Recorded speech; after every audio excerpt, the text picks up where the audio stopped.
Wait wait wait wait আগে একটি হেলথের সায়েন্টিফিক প্রসেস তুলে ধরি।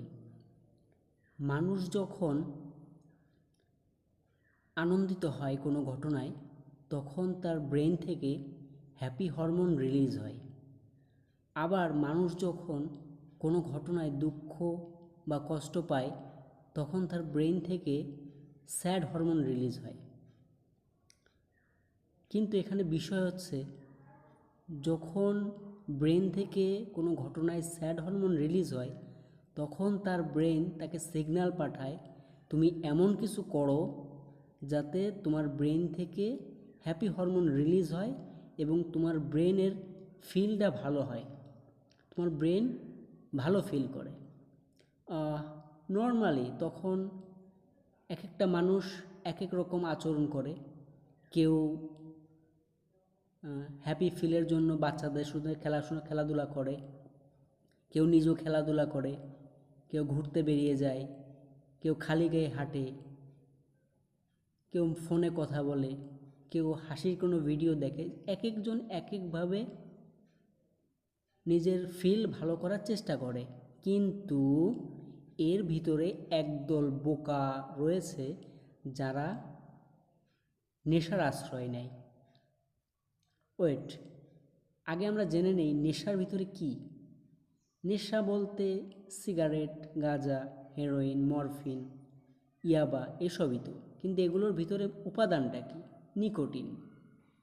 একটা মানুষ যখন নিকোটিন তার দেহে নেয়, সিগারেটের ভিতরেই হোক, গাঁজা অথবা ইয়াবা যেভাবেই হোক, তখন সেই নিকোটিন তার ব্রেনটাকে দুর্বল করে।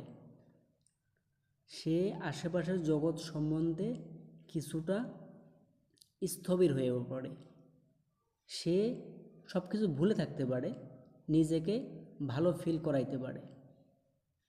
হ্যাঁ বন্ধুরা, এই জায়গায় সবচেয়ে বড় ভুল। ওই ব্যক্তিরা কখনোই চিন্তা করে না, এই হ্যালোজিনেশনটা যখন কেটে যাবে, তখন তার ব্রেইনে আবার সে আগের অতীত কষ্টগুলো পুনরুজ্জীবিত হবে। তখন সে আরও বেশি স্যাড ফিল করবে।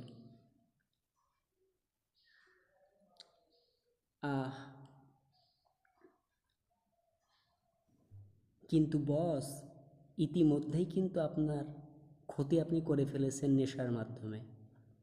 অতএব মোদ্দা কথা হলো, নেশা মানে হলো ব্রেনের পাতানো ফাঁদে নিজেকে ফেলে দেওয়া, নিজেই ফাঁদে পড়া। সুতরাং ব্রেনের পাতানো ফাঁদে পড়া যাবে না, নেশার থেকে দূরে থাকতে হবে, নিজের ক্ষতি করা যাবে না। নিজেকে ভালোবাসুন, সুস্থ জীবন গড়ুন। আসসালামু আলাইকুম। আজকে এই পর্যন্তই। ভিডিওটি ভালো লাগলে লাইক করবেন, চ্যানেলটি অবশ্যই সাবস্ক্রাইব করে রাখবেন, কারণ এই চ্যানেলে আরও ইনফরমেটিভ ভিডিও আপলোড করা হবে। আসসালামু আলাইকুম।